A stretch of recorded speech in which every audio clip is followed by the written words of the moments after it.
Mais vous ne pouvez pas dire la banalisation du bonheur comme ça. Il faut que vous trouviez un moyen de le dire dans une phrase. Et le centre d'intérêt est fixé. Vous allez vous rendre compte que si c'était en dissertation, c'est comme l'IPP1 est fixé. Mais pour fixer une IPP, on ne dit pas IPP1, 2 points. C'est de la même manière qu'on ne fera pas ici. Vous ne voulez pas trouver non plus la phrase de la manière c'est dit, mais c'est nominal dans le libellé. Vous n'allez pas pouvoir donner dans une phrase avec la configuration nominale là. Voilà pourquoi vous n'avez pas, tel que c'est dit, vous n'avez pas la banalité avec laquelle l'auteur conçoit le bonheur réel.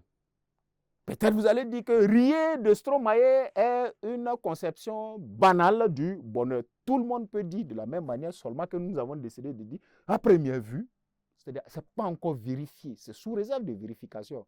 D'accord? Le texte Rier de Stromae est un véritable regard sur la notion du bonheur, mais avec une certaine banalisation de ce bonheur-là. Cela s'explique par quoi? Qu'est-ce qui va arriver? Deuxième notion, le sous-centre d'intérêt. On ne l'oubliera pas. Automatiquement, dès que vous prenez une figure de style pour venir montrer effectivement la métaphore à la ligne 3 montre que l'auteur banalise le hors-sujet. Ça, ce n'est pas du tout un commentaire composé. Vous faites de la lecture expliquée. La banalisation du bonheur, là, vous percevez ça à travers quoi? Nous sommes en plein cœur du développement en ce moment. Il faut aller chercher, vous l'aurez compris, le centre d'intérêt 1. Pardon, le sous-centre d'intérêt 1.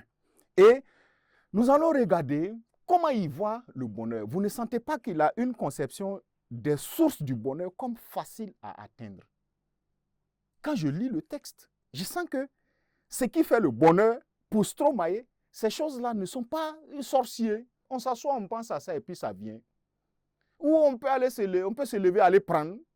Comme s'il ne faut pas travailler pour avoir une villa 4 façades, le couper 4x4. Quand il dit couper 4x4, c'est un véhicule de coupe 4x4.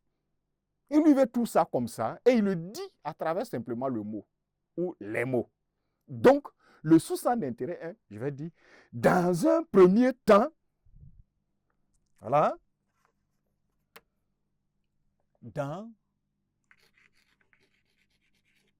on ira à la ligne, dans un premier temps, cela est perceptible par, n'est-ce pas, sa conception. Par sa conception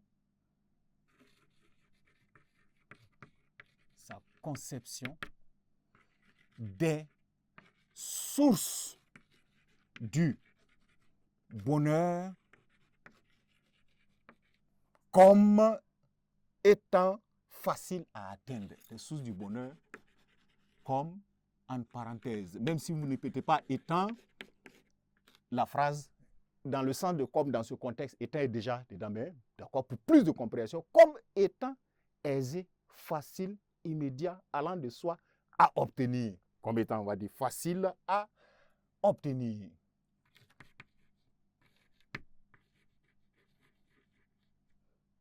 Voilà. Bon, A, il est approximativement visible maintenant. Voilà. Facile à atteindre.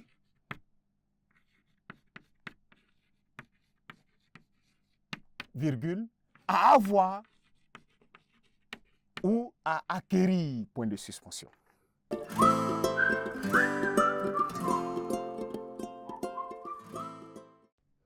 Le sous-centre d'intérêt est maintenant fixé.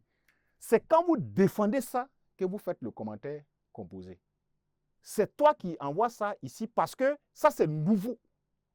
Ça, tout champ lexical, toute figure de style, tout procédé syntaxique qui vient pour démontrer la banalisation du bonheur n'est pas un commentaire composé.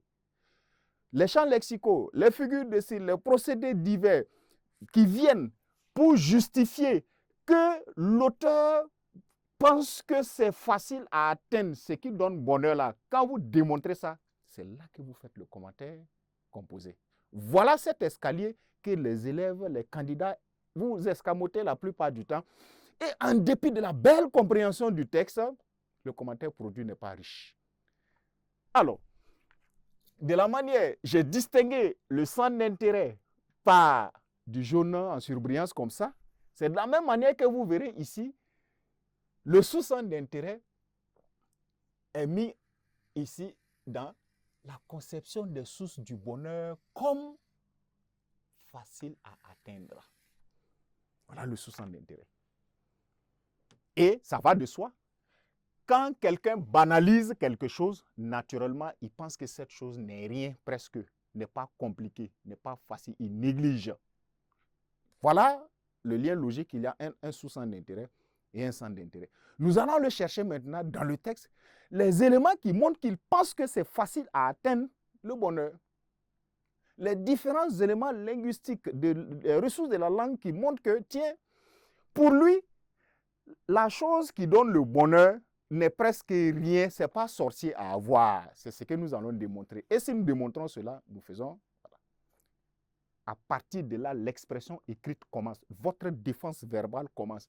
Comme on ne prête pas l'expression, on va ensemble fouiller les ressources dans le texte, les mettre au fur et à mesure, au maximum avec 2, 3 commentaires en parenthèse, pour que vous puissiez comprendre le travail qui vous attend. C'est de la rédaction maintenant. Mes phrases ne peuvent pas être les vôtres. Vos phrases peuvent être différentes de mes phrases. Elles seront différentes pour d'autres candidats. Mais l'idée est que chaque candidat construira des phrases, une énonciation correcte pour défendre ce qu'il allait chercher, n'est-ce pas, dans son texte. Nous allons, en ce moment maintenant, partir avec... Nous sommes partis dans un premier temps. Nous allons voir d'abord... N'est-ce pas? L'énonciation. L'énonciation. N'est-ce pas?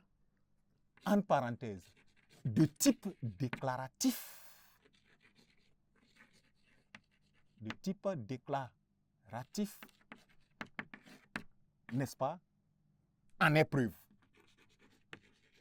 En est une preuve. Alors, pour une fois, j'écris ça ainsi en une phrase complète. Si vous dites d'abord l'énonciation, je suppose que vous êtes au brouillon et que vous dites ça.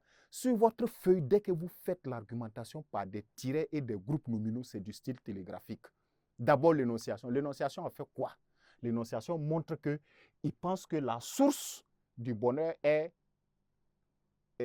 facile à atteindre. Et l'énonciation, en parenthèse pour vous clarifier, j'ai mis l'énonciation de quel modèle? Du modèle déclaratif. C'est pour éviter de dire phrase déclarative dans une chanson où on est censé dire vers.